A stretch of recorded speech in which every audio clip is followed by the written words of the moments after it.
தமிழகம் இதுவரைக்கும் எத்தனையோ சட்டமன்ற தேர்தல்களை சந்திச்சிருக்கு. ஆனால் இந்த 2026 சட்டமன்ற தேர்தல் மாதிரி ஒரு தேர்தல் தமிழகத்தில் வந்ததே இல்லை. அத்தனை எதிர்பார்ப்புகளையும் அவ்வளோ மர்மங்களையும் இந்த தேர்தல் உள்ளடக்கியிருக்கு அப்படின்னு சொல்கிறாங்க. மே 4ஆம் தேதி என்ன நடக்க போகுது அப்படின்றத யாராலையுமே பெருசாக கணிக்கவே முடியாத அளவுக்கு இந்த தேர்தல் இருக்குது. ஏன்னா இதுவரைக்கும் இரட்டை குழல் துப்பாக்கின்னு சொல்லப்பட்ட திராவிட அரசியலுக்கு நடுவில் மூணாவது ஒரு சக்தி புயலாக கிளம்பி வந்திருக்கு. அதுதான் விஜய் அவர்களுடைய தமிழக வெற்றி கழகம். சரி, ஓகே. இப்போ விஷயம் என்னன்னா, பிரபல ஜோதிடர் பிரசாந்த் கினி அப்படின்றவர் வெளியிட்டிருக்கக்கூடிய ஒரு ரிப்போர்ட் இப்போ சோஷியல் மீடியாவே அதிர வச்சிருக்கு. மே 4ஆம் தேதி ரிசல்ட்ஸ்க்கு பிறகு விஜய் பிஜேபி கூட சேருவாரா இல்லை திமுகவுக்கு சப்போர்ட் பண்ணுவாரா? 2026 யார் முதலமைச்சர்? சௌசவ் பாத் அரசாங்கம்னா என்ன? வாட்டிகன் உள்ள வர்றது உண்மையா? இப்படி பல ஷாக்கிங்கான தகவல்களை இந்த வீடியோவில் சொல்ல போகிறோம். ஸோ ஸ்கிப் பண்ணாமல் கடைசி வரைக்கும் ஃபுல்லாக பாருங்கள்.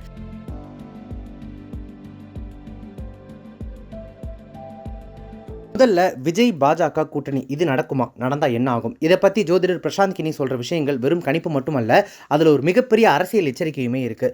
பிரசாந்த் கினி ரொம்பவே தெளிவான ஒரு விஷயத்தை சொல்கிறாரு. விஜய் ஒருபோதும் பாரதிய ஜனதா கட்சியையோ அல்லது என்டிஏ கூட்டணியையோ நேரடியாக ஆதரிக்கவே மாட்டார். ஏன் தெரியுமா? தமிழக அரசியல் களம்ங்கிறது மற்ற மாநிலங்கள் மாதிரி கிடையாது. இங்கே திராவிட சித்தாந்தம் அப்படிங்கிறது வேறு ரொம்ப ஆழமாக இருக்குது. இந்தி திணிப்பு எதிர்ப்பு, மாநில சுயாட்சி போன்ற உணர்வுகள் மக்கள் கிட்ட அதிகமாகவே இருக்கிற சூழலில் விஜய் பிஜேபி கூட கைகோர்த்தா அது அவருடைய அரசியல் பயணத்துக்கு அவரே வச்சுக்கிற செக் அப்படின்னு சொல்றாரு. அதாவது தன்னோட ஆரம்ப கட்டத்திலேயே பிஜேபி சாயலை தான் மேல பூசிக்கிட்டா நியூட்ரலா இருக்கிற ஓட்டுகளும் சரி, சிறுபான்மையின மக்களினுடைய ஓட்டுகளும் சரி அவருக்கு கிடைக்காம போயிடும். இதனால தான் இதை ஒரு அரசியல் தற்கொலை அப்படின்னு சொல்லி ஜோதிடர் சொல்றாரு. ஆனா இதுல பிஜேபியோட வியூகம் என்னவாக இருக்கும் தெரியுமா? தமிழகத்துல திமுகவை அசைக்க முடியாத ஒரு சக்தியாக பார்க்கக்கூடிய பிஜேபி அவங்களை வீழ்த்த விஜய் வழியாக ஒரு வழியை கிரியேட் பண்ணலாம், அவங்க விஜயை பயன்படுத்த நினைக்கிறதுக்கு வாய்ப்புகள் நிறைய இருக்குது அப்படின்னு சொல்கிறாரு. திமுகவோட வாக்கு வங்கியை பிரிக்க விஜயால் மட்டும்தான் முடியும் அப்படின்னு அவங்க நம்புகிறாங்க. இதனால தான் விஜய் எங்கள் கூட வராட்டியும் பரவாயில்ல, நாங்கள் அவருக்கு வெளியிலிருந்து ஆதரவு தரோம்னு பிஜேபி ஒரு தூண்டில போட வாய்ப்பு இருக்குன்னு கினி சொல்கிறாரு. ஆனால் ஏன் வெளியிலிருந்து பிஜேபி ஆதரவு கொடுக்கணும் அப்படின்னு கேட்டிங்கன்னா, விஜய் அவர்கள் நேரடியாக கூட்டணியில் சேரலனாலும் கூட இந்த மாதிரி வெளியிலிருந்து ஆதரவு கொடுக்கறது மூலமாக விஜயை ஒரு பிஜேபியினுடைய பி டீம் அப்படின்னு முத்திரை குத்த எதிர்க்கட்சிகள் முயற்சி பண்ணுவாங்க. ஆனால் விஜய் ரொம்பவே உஷாராக இருப்பார்னு சொல்லப்படுது. ஜோதிடர் ரீதியாக பார்த்தோம் அப்படின்னா விஜயனுடைய ஜாதகம் அவர் ஒரு தனித்துவமான தலைவராக இருக்கணும்னு தான் சொல்லுதே தவிர ஒரு தேசிய கட்சிக்கு கீழே வேலை செய்யணும்னு சொல்லலை. தளபதி விஜய் தன்னோட முதல் மாநாட்டிலேயே சமூக நீதி பற்றியும் மத சார்பற்ற கொள்கை பற்றியும் பேசினார் அப்படின்னா அது இந்த பிஜேபி கூட்டணி வதந்திகளுக்கு முற்றுப்புள்ளி வைக்கிறதுக்காக தான் இருக்கும். மொத்தத்தில் பிஜேபியினுடைய நிழல் தான் மேலே படாமல் பார்த்துக்கிட்டா தான் விஜயால் 2026 ஒரு பெரிய தாக்கத்தை ஏற்படுத்த முடியும் அப்படிங்கிறது தான் ஜோதிடர் அவர்கள் சொல்லியிருக்கக்கூடிய விஷயங்களினுடைய சாராம்சம். விஜய் இந்த தூண்டில் சிக்காமல் தனிப்பாதையில் பயணிக்க போறாரா இல்லை வேற எதுவும் டிப்ஸ் இருக்கா? பொறுத்திருந்து பார்க்கலாம். அடுத்ததாக பிரசாந்த் கினி சொன்ன ஒரு வேடிக்கையான வார்த்தை சௌசவ் பாத் கவர்மெண்ட் அப்படிங்கிறது.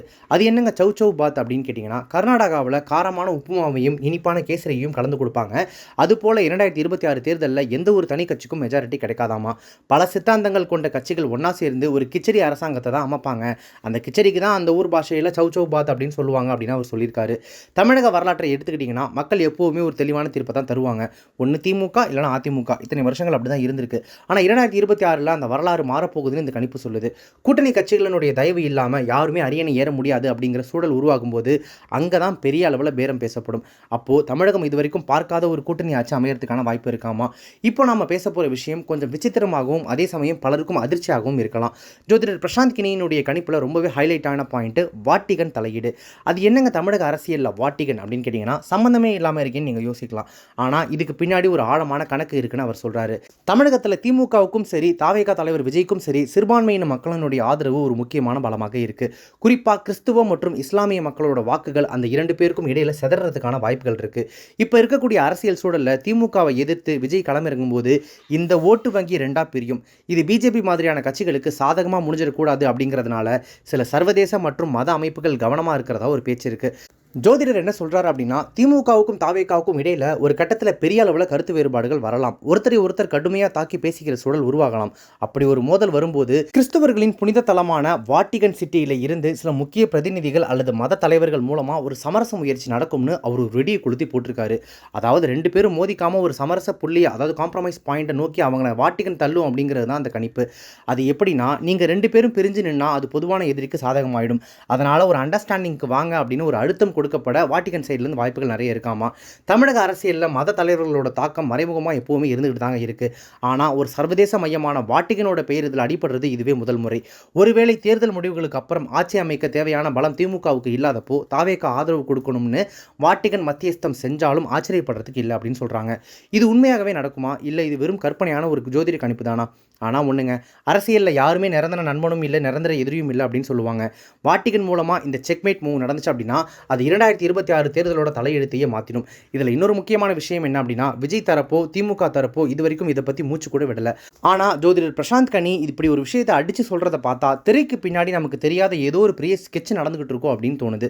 சரி, அப்போ 2026 யார் தான் சிஎம்? கணிப்புப்படி 2026 திமுக தான் மறுபடியும் ஆட்சி அமைக்கும். ஆனால் அந்த ஆட்சிக்கு தேவையான பெரும்பான்மை அவங்களுக்கு இருக்காதாமா. அப்போ கிங் மேக்கரா நம்ம விஜய் அவதாரம் எடுப்பார். அதாவது விஜய் சப்போர்ட் பண்ணாதான் திமுகவால் ஆட்சியை தக்க வச்சுக்க முடியும் அப்படின்ற நிலைமை வரும். தாவேகா வெளியிலிருந்து ஆதரவு கொடுத்து திமுக ஆட்சியை நடத்த வழி செய்யும்னு சொல்கிறாரு ஜோதிடர். ஆனால் தளபதி ஃபேன்ஸ்க்கு ஒரு குஷியான நியூஸ் இருக்குது. 2026 கிங் மேக்கராக இருக்கக்கூடிய விஜய் அடுத்த 4 வருஷத்தில், அதாவது 2030 தமிழகத்தோட கிங்காக, அதாவது முதலமைச்சராக அரியணை ஏறுவார்னு பிரசாந்த் கினி ரொம்பவே கான்ஃபிடென்ட்டாக சொல்கிறாரு. அப்படின்னா 2026 ஒரு செம்ம பேஸ்மெண்ட் போட்டுட்டு 2030 பில்டிங்கை கட்ட போகிறாரா தளபதி அப்படின்னு இதை வச்சு புரிஞ்சுக்கலாமா? இந்த கணிப்புகள் எல்லாம் ஒரு பக்கம் இருக்கட்டும். ஆனால் நிஜமான அரசியல் களம் வேறு மாதிரி இருக்குது. தமிழக மக்கள் எப்போதுமே தெளிவாக இருப்பாங்க. கூட்டணி ஆட்சிக்கு இங்கே இடமே இல்லைன்னு ஒரு தரப்பு அரசியல் விமர்சகர்கள் சொல்றாங்க. அதே சமயம் அதிமுகவினுடைய வாக்கு வங்கியை விஜய் பிரிப்பாரா இல்ல திமுக கோட்டையில் ஓட்ட போடுவாரா அப்படிங்கிற $1 மில்லியன் கேள்வி இன்னும் அப்படியே தான் இருக்கு. ஜோதிடத்தின் கணிப்பு பலிக்குமா இல்லையா அப்படிங்கிறத காலம்தான் முடிவு பண்ணணும். ஆனால் ஒன்று மட்டும் உறுதி, 2026 தேர்தல் காலம் முழுக்க முழுக்க விஜய் சுத்தியை தான் சுடல போகுது. திராவிட கோட்டையில் தளபதியினுடைய கொடி பறக்குமா? நான் தளபதியின் மென்ஷன் பண்ணது விஜய, இல்லை சௌசௌபாத் ஆட்சி அமையுமா? உங்களுடைய கருத்து என்ன? 2026 நீங்கள் யாரை முதலமைச்சராக பார்க்க விரும்புகிறீங்க? ஜோதிடருடைய இந்த கணிப்பு பற்றி உங்களுடைய கமெண்ட்ஸ் என்ன, உங்களுடைய கருத்துக்கள் என்ன அப்படின்றத மறக்காம கீழே கமெண்ட்ஸில் பதிவு பண்ணுங்கள். இதே மாதிரியான அரசியல் அப்டேட்டுகளை, தேர்தல் குறித்த செய்திகளை உடனுக்குடனே தெரிஞ்சுக்கணும் அப்படின்னு நினச்சிங்கன்னா நம்ம சேனலை இப்போயே சப்ஸ்கிரைப் பண்ணிட்டு உடனே ஃபாலோ பண்ணிக்கோங்க. Subscribe to One India and never miss an update.